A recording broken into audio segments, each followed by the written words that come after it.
Hello दोस्तों, अभी तक आपने हमारे चैनल को सब्सक्राइब नहीं किया है तो प्लीज़ हमारे चैनल को सब्सक्राइब कर लीजिए और उसके साथ में एक बेल आइकन है उसको क्लिक कर लीजिए ताकि आपको टाइम टू टाइम जो भी हम वीडियो अपलोड करेंगे उसका इन्फॉर्मेशन आपको मिलता रहे। दोस्तों, हम आज आपको बायोलॉजी के एक इम्पॉर्टेंट टॉपिक के बारे में बताने जा रहे हैं जिसका नाम डाइजेस्टिव सिस्टम यानी पाचन तंत्र है।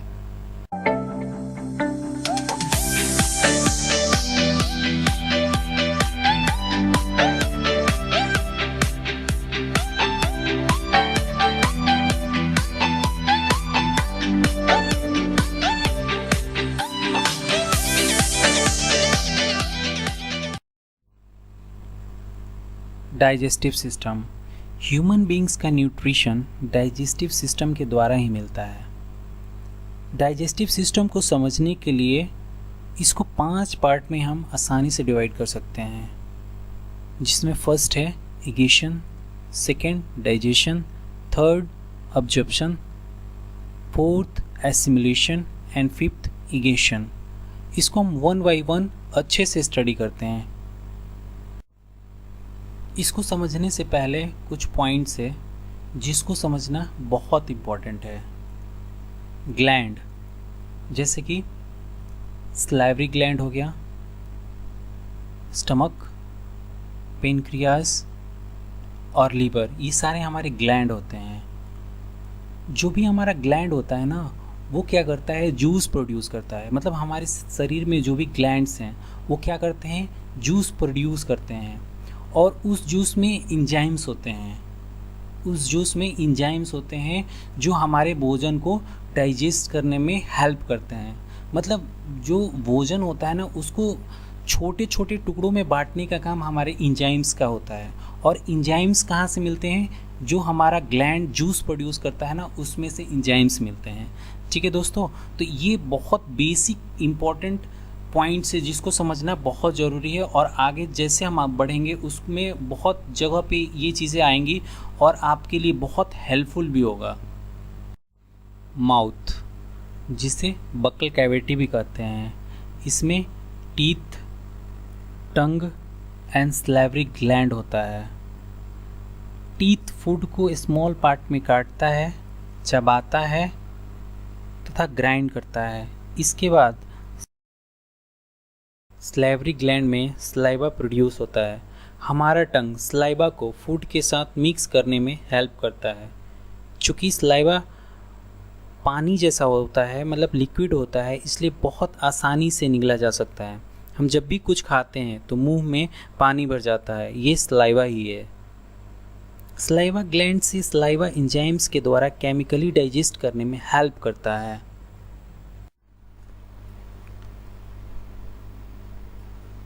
माउथ, जिसे बकल कैविटी भी बोलते हैं। माउथ में एक ग्लैंड होता है जिसे सलाइवरी ग्लैंड बोलते हैं हम। सलाइवरी ग्लैंड जो होता है ना, वो सलाइवा प्रोड्यूस करता है। ठीक है, उस सलाइवा में इंजाइम होता है, उसे सलाइवरी एमेल्स कहा जाता है, जिसमें फूड में प्रेजेंट स्टार्च को शुगर में कन्वर्ट करता है। माउथ में चबाया हुआ खाना फूड पाइप में जाता है, जिसे ओएसोफेगस कहते हैं।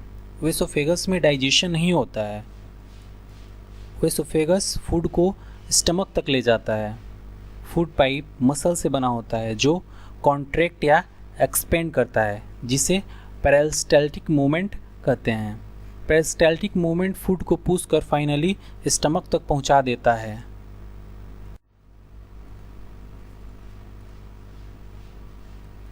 स्टमक जी शेप का होता है।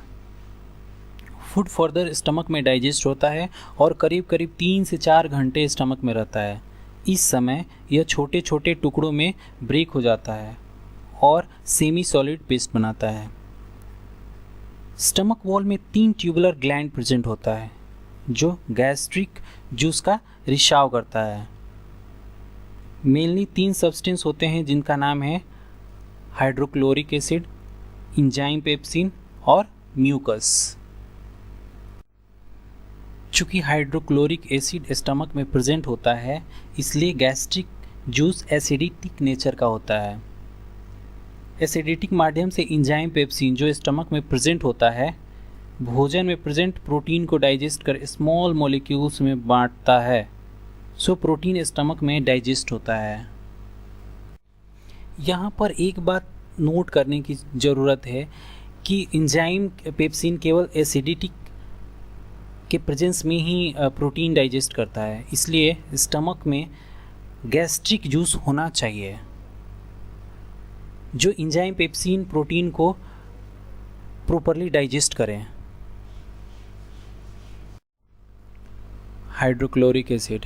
हाइड्रोक्लोरिक एसिड उन सभी बैक्टीरियाज को किल कर देता है जो फूड के थ्रू हमारे स्टमक में इंटर कर जाते हैं।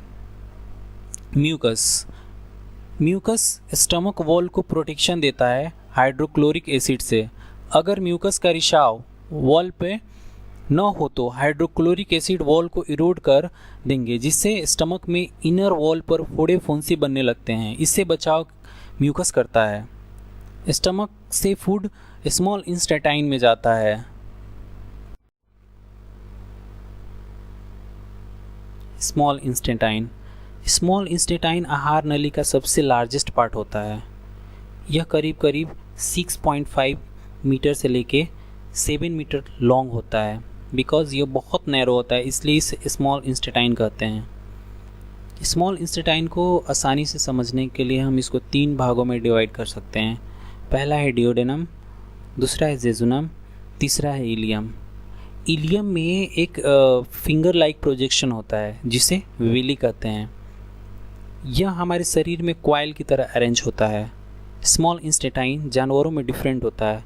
यह इन बातों पर डिपेंड करता है कि जानवर शाकाहारी है या मांसाहारी। अगर जानवर शाकाहारी है तो उसका स्मॉल इंस्टेटाइन बहुत बड़ा होता है क्योंकि स्टोरेज कैपेसिटी बहुत ज़्यादा होना चाहिए। और ये मांसाहारी है तो फिर स्मॉल इंस्टेटाइन स्मॉल होता है।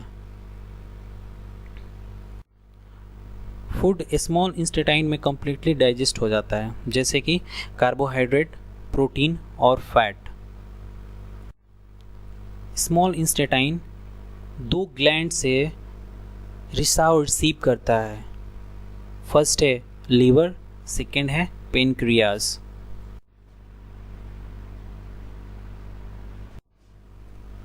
लीवर।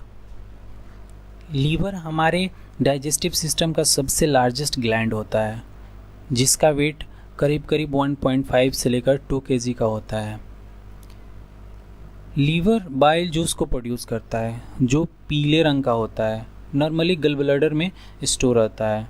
बाइल जूस में अल्कलीन तथा साल्ट होता है जो फूड में प्रेजेंट फैट को इमल्सिफाई मतलब छोटे छोटे टुकड़ों में बांटना या ब्रेक करने में सहायता करता है। इसलिए बाइल 2 फंक्शन को परफॉर्म करता है। फर्स्ट, स्टमक से आने वाले एसिडिटिक फूड को अल्कलीन बनाना जिससे पैनक्रियाटिक एंजाइम पर एक्ट कर सके। दूसरा, बाइल साल्ट भोजन में प्रेजेंट फैट को आसानी से तोड़ उसे डाइजेस्ट कर सके। पेनक्रियाज। पेनक्रियाज भी लार्ज ग्लैंड होता है जो स्टमक के नीचे पैरेलल में होता है। पेनक्रियाज रिलीज पैनक्रियाटिक जूस जिसमें डाइजेस्टिव एंजाइम होते हैं जैसे पैनक्रियाटिक एमिल्स, ट्राइप्सिन्स, लिपेज। एमिल्स कार्बोहाइड्रेट को ग्लूकोज में कन्वर्ट करता है। ट्रिप्सिन प्रोटीन को एमिनो एसिड में कन्वर्ट करता है तथा लिपेज फैट को फैटी एसिड या ग्लाइसेरोल में कन्वर्ट करता है। ड्यूडेनम स्मॉल इंस्टेटाइन का एक पार्ट होता है जो 2 ग्लैंड से रिसाव रिसीव करता है। First liver, second pancreas. Pancreas जो होता है ना वो पेनक्रियाटिक जूस प्रोड्यूस करता है। इसमें जो भी एंजाइम्स होते हैं जिसका नाम एमिल्स है वो स्टार्च को माल्टोज में कन्वर्ट करता है। दूसरा ट्राइप्सिन है जो पेप्टोन को पेप्टाइड में कन्वर्ट करता है। तीसरा लिपेज है जो फैट को फैटी एसिड में कन्वर्ट करता है। Jejunum and ileum. Jejunum and ileum peptide, जिस एक एंजाइम होता है इरिप्शिन, जो पेप्टाइड को एमिनो एसिड में कन्वर्ट करता है। माल्टोज को ग्लूकोज में कन्वर्ट करता है और सुक्रोज को ग्लूकोज में कन्वर्ट करता है। स्मॉल इंटेस्टाइन के वॉल में एक ग्लैंड होता है जो इंटेस्टिनल जूस रिलीज करता है। इंटेस्टिनल जूस में बहुत सारे एंजाइम्स होते हैं जो कॉम्प्लेक्स कार्बोहाइड्रेट को ग्लूकोज में, प्रोटीन को एमिनो एसिड में तथा फैट को फैटी एसिड में ब्रेक कर डाइजेस्ट करते हैं। ये बहुत छोटे छोटे मॉलिक्यूल्स होते हैं जो पानी में आसानी से घुल जाते हैं। इस प्रोसेस में बड़े पार्ट छोटे मॉलिक्यूल्स में ब्रेक हो जाते हैं। एंजाइम को बायोलॉजिकल कैटलिस्ट भी बोलते हैं। अब्जॉर्प्शन, कंप्लीट डाइजेशन के बाद फूड का मॉलिक्यूल्स बहुत स्मॉल हो जाता है, जो स्मॉल इंटेस्टाइन के वॉल से गुजरता है, जिसे इलियम बोलते हैं। इस पार्ट में ब्लड कैपिलरी रहता है जो हमारे ब्लड को जाता है। इलियम में ही डाइजेस्टेड फूड का अब्जॉर्प्शन होता है। स्मॉल इंटेस्टाइन के इनर वॉल पर मिलियंस ऑफ छोटे छोटे फिंगर लाइक प्रोजेक्शन होता है, जिसे विली कहते हैं। यह पूरे सरफेस पे फैला होता है। विली की सहायता से डाइजेस्टेड फूड का रैपिड अब्जॉर्प्शन हो पाता है। डाइजेस्टेड फूड जो विली के थ्रू ऑब्जर्व होता है वो हमारे ब्लड को जाता है।